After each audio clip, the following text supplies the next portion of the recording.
A esta hora de la mañana llegan las conversaciones que importan en Cuatro Cabezas.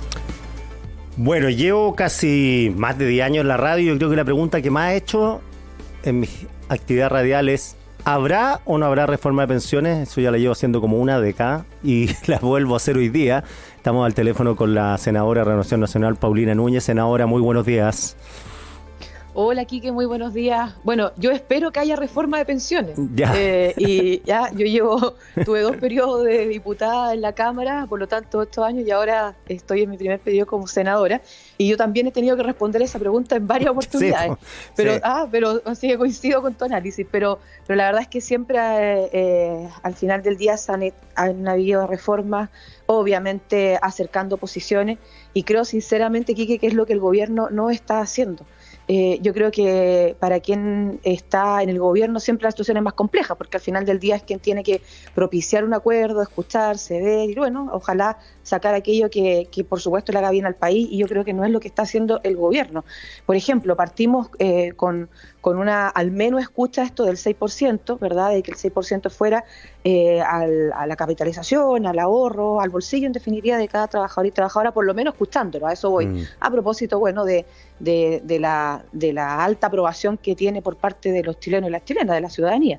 Y luego terminamos en un 4-2 y luego en un 3-3, y en estricto rigor, ayer lo que se votó en la Cámara de Diputados fue un 2-1 al bolsillo de cada trabajador y trabajadora. Por lo tanto, creo que es importante que el gobierno transparente cuál es su voluntad, qué es lo que quiere empujar, qué es lo que eventualmente quiere aprobar, que por supuesto no va a contar con los votos nuestros para aquello, y ayer ya se demostró en la Cámara, y es que aumentando un 6% en la cotización de los trabajadores, un 2,1 solamente vaya para el ahorro de cada trabajador. Y eso creo que es irreflexivo, creo que es irresponsable, creo que es poco transparente. Ya, a ver, pero senadora, usted está en la posición de 6-0, 6 a capitalización individual, 0 a lo que se llame, porque algunos le llaman seguro social, solidaridad, hay que ponerle un nombre que no tenga una carga política, pero llamémoslo ahora... Que no vaya, o sea, hay algunos que dicen que el 6 vaya a la capitalización individual, y hay otros que directamente quieren que no vaya, ¿verdad? Claro, pero la derecha lo que dice 6 a capitalización individual, 0 al famoso seguro social, porque además está la PGU, que ha resuelto varios problemas. Entonces, ¿usted está en esa posición o se puede mover de esa posición?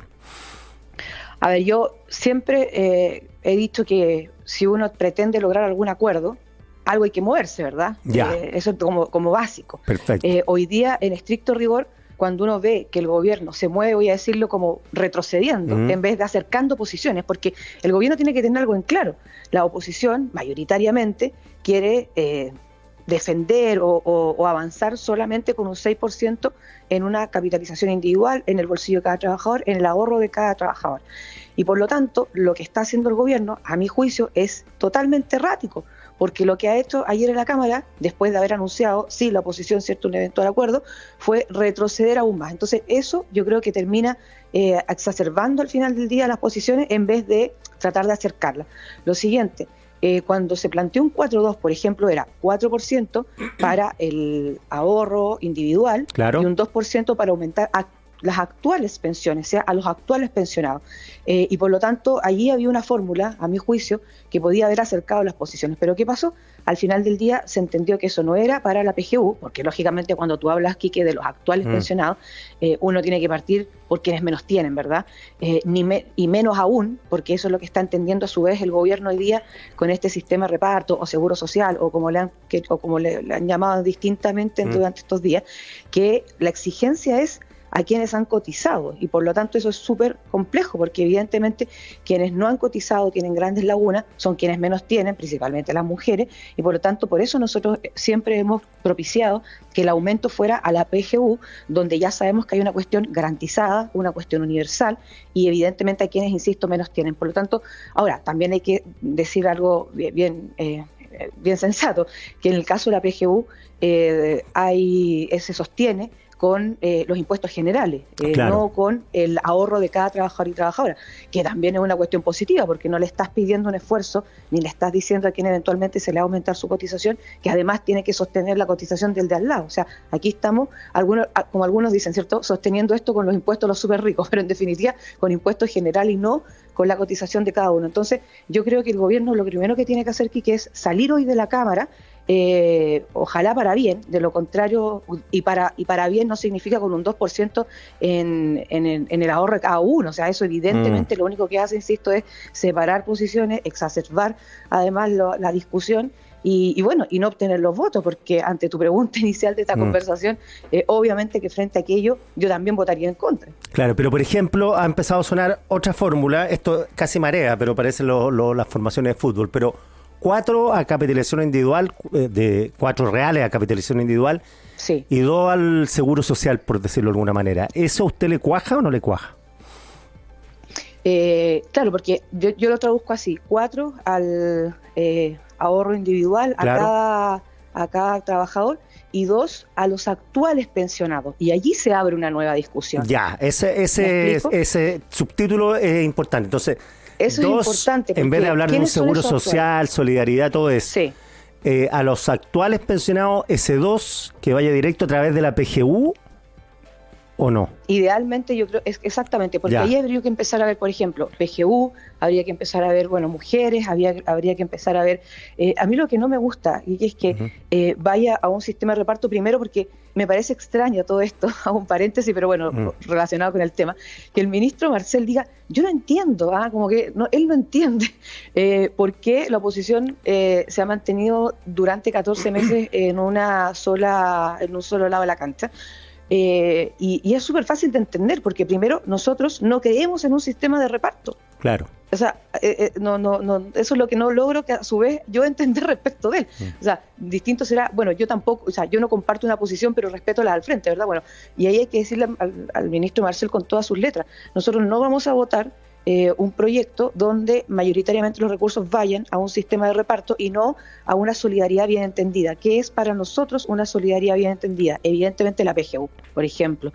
O, por ejemplo, la misma PGU, a todo esto, hablando del tema de mujeres, hoy día se entrega a las mujeres, entre comillas, 5 años más retardados, porque se les entrega a los 65 años cuando sabemos, ¿cierto?, que la jubilación puede partir antes y queremos equipararlo respecto de los hombres. Y en definitiva que se entregue a la misma edad para todas las personas. Estamos hablando, insisto, de la pensión garantizada universal.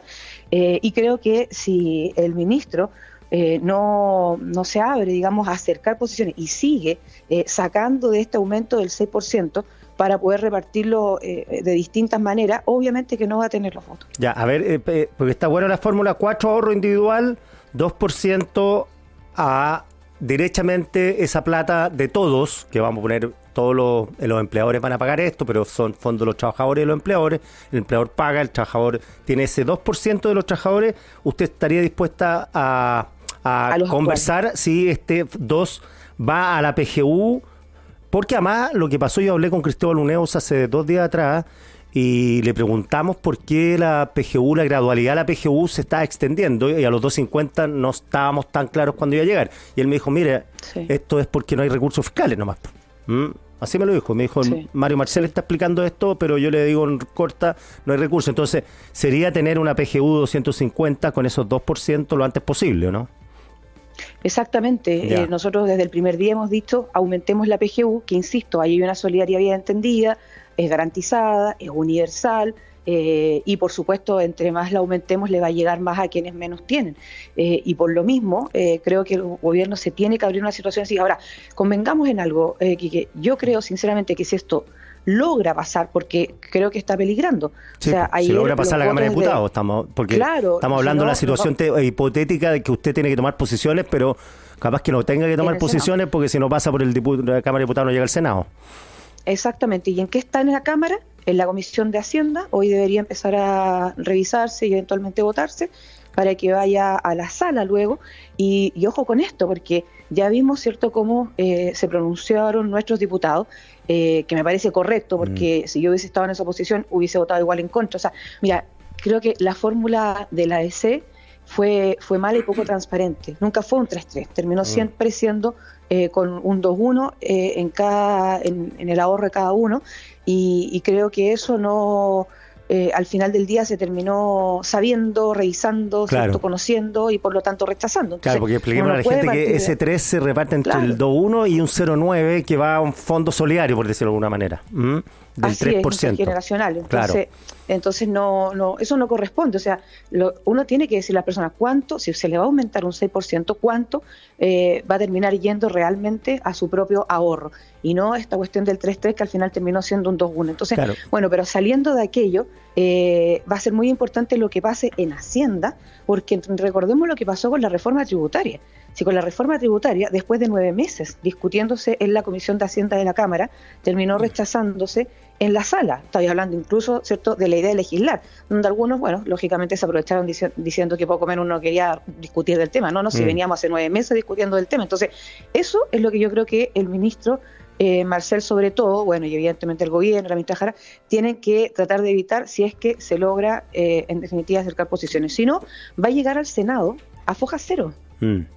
Ahora, cuando deduzco que cuando leo que la derecha dice que van a rechazar la idea de legislar, es sobre la base de la fórmula propuesta por la DC. Si hay una negociación hoy día que cambie esto y que en ningún caso sea la propuesta por la DC, sino que otra propuesta distinta, claro, ahí cambian las percepciones, pero ahí va a tener el problema el gobierno que sus huestes van a decir, ¿por qué 4-2? Pues si nosotros queríamos 6-0, 6 a reparto y 0 a capitalización individual.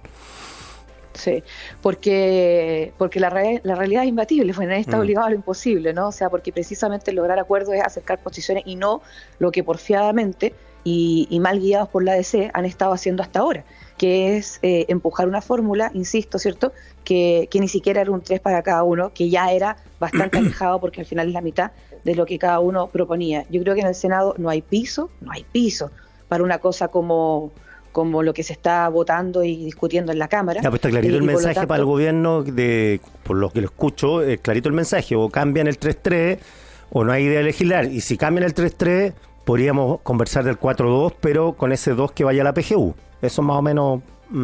exactamente, con cuatro cerrados, obviamente claro. cada uno de los... Sí, ya, yo creo ahí que, por lo menos, por lo menos hay una salida, porque cuando yo escuchaba al diputado Ramírez, y no lo estoy criticando, estoy haciendo una contación, decía, es 6-0 o nada. Yo decía, claro, están negociando, tienen que tener esas posiciones más o menos maximalistas, teniendo en cuenta que están molestos con la contraparte que negocia, que es el gobierno. Claro, pero uno dice, bueno, pero se pueden abrir un poquito, claro, y aquí hay como una ventanita ahí a conversar, pero todo va a depender de lo que pase en la Cámara de Diputados hoy día. Sí, va a ser clave, porque, ojo, si el gobierno termina, como sea, ¿cierto?, contra viento y marea, empujando esta idea, esa idea igual no va a flotar en el Senado. Entonces, no hagan nada con llegar medios cojos, digamos, al Senado habiendo raspado, ¿cierto?, habiendo conseguido como fuera cada uno de los votos, están con 72 aproximadamente, se calcula, y necesitan 78. ¿Qué sacan con llegar a 78 con una fórmula que no va a tener ningún apoyo en el Senado? Y no nos olvidemos que en el Senado la oposición, está mitad y mitad, digamos, con el gobierno, o incluso un poco más, porque hay varios independientes que al final del día a veces no terminan respaldando las ideas. Claro, además me decían en el reporteo que ese 78, ese 72 es bien frágil al 78, porque siempre, pasó con la reforma tributaria, que por cuestiones coyunturales, algunos desaparecen a la hora de la votación y cayó la mayoría. Así es, y por lo mismo, yo insisto, no es un buen avance, una buena jugada, ¿cierto?, que el gobierno, si es que lo termina aprobando, que no creo sinceramente, pero si lo termina, o sea, no creo que junte esos 78, pero si lo junta, igual va a juntar una idea que el Senado va a fracasar. Claro. Oiga, senadora, la saco un poquito de este tema, ya me queda claro las posiciones y por lo menos que haya una ventana ahí de negociación. Vamos a conocer hoy día ya por fin si el gobierno se allana un cambio y para tener los votos en el Senado. Pero la quiero cambiar el tema, lo que está pasando con el tema de la corrupción. Estamos, esta especie de reality show en la tele de Katy Barriga, asociada a la oposición, asociada a la derecha. Está el tema de Las Condes. Estoy sacándola, yo sé que está Menta Jadwe, que está Santiago, y aquí todos los pecados son compartidos, pero porque usted es de derecha, ¿qué pasa? ¿Cómo ve esto que, por ejemplo, el lobista Salaquet se ha asociado a la derecha, que no es su partido, la UDI? En Vitacura RN, que era su partido, en Las Condes la UDI, que es de su sector. ¿Cómo enfrentan esto, sobre todo a puertas de una elección municipal? Y tiendo a pensar que, claro, en todas las elecciones, y uno ya tiene experiencia en esto, empiezan a aflorar ahora las denuncias porque, claro, hay gente que quiere tomar posiciones. Sí, pues es como contemporáneo. Entonces, ¿cómo ves todo esto, sobre todo con el caso Barriga, porque es el caso más mediático y está bien asociado a la derecha, sobre todo por su parentesco justo o no justo con Joaquín Lavín. Sí, bueno, en el caso de la exalcaldesa Barriga, yo creo que a esta altura, entre menos intromisión, incluso a veces hasta dando una opinión, ¿cierto? Uno puede hacer desde lo político, mejor aún, porque al final del día, con la crisis de corrupción que tenemos en el país, yo sé que estás haciendo aquí un resumen de lo que está más relacionado, digamos, con nuestro sector, pero convengamos que si este año en materia de corrupción ha tenido un titular, Sí. el caso Convenio, yo represento a Antofagasta, acaban de detener a otra concejala, bueno, Sumi sigue, pero no quiero con eso empatar. Lo que sí quiero decir es que evidentemente hay una crisis de corrupción y por lo tanto una crisis de confianza respecto a la ciudadanía que hoy día es brutal y es transversal. Y por lo tanto, cuando uno se enfrenta a aquello, lo que no debe ocurrir es que uno intervenga, insisto, desde la política frente a la justicia. Cuando uno es testigo de la formalización, en este caso de una exalcaldesa, es porque lógicamente el Ministerio Público ya investigó durante varios meses distintos antecedentes, distintos hechos y tomó una decisión, que es la de formalizar. Y creo que frente a aquello nadie está por sobre la ley. O sea, yo creo que aquí lo que no puede ocurrir es que empiecen los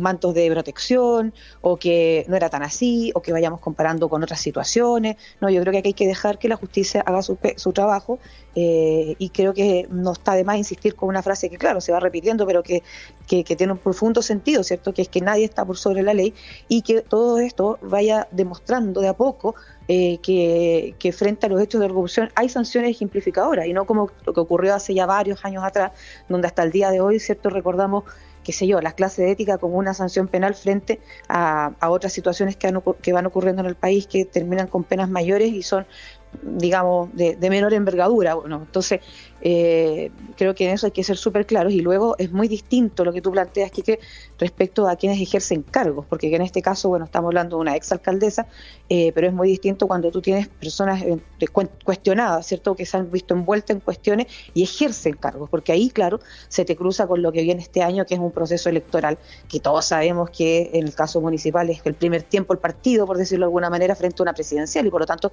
hay que tener un buen resultado, y ese buen resultado normalmente no lo obtienes con personas que están cuestionando sus cargos. Senadora, bonus track cortito. Supe que tiene la idea de ser precandidata presidencial, ¿es verdad o no? No, ¿No? no es verdad. Ah, ya. Estoy totalmente en otra. Ya, Así que ya no, por eso le decía no bonus es track. verdad, no es verdad. No, de bonus track no. Lo que sí creo, y voy a responder, ni siquiera voy a responder tu pregunta aquí que relacionada con el tema, pero lo que sí creo es que el sector tiene que ir a una primaria. Hoy día es evidente que quien tiene la primera opción, quien más marca, me alegro mucho, ¿cierto?, es Evelyn Matei, que duda cabe, pero obviamente también que los partidos políticos le demuestran al país cuál es su proyecto país en una primaria presidencial. ¿Cuándo te diferencias dentro de una coalición respecto de otro partido? En el caso nuestro, ¿cierto?, está conformado por Evópolis, la UDI y Renovación Nacional. Precisamente en esa instancia donde tienes la posibilidad de presentar un proyecto país distinto al de tus compañeros de coalición. Entonces, yo creo que aunque todavía no se haya visualizado, creo que es muy importante hacer una primaria, porque eso también, bueno, le da movimiento al sector. Muchas gracias, senadora, que tenga un excelente día. Muchas gracias, Quique, que estén muy bien, buenos días. Adiós.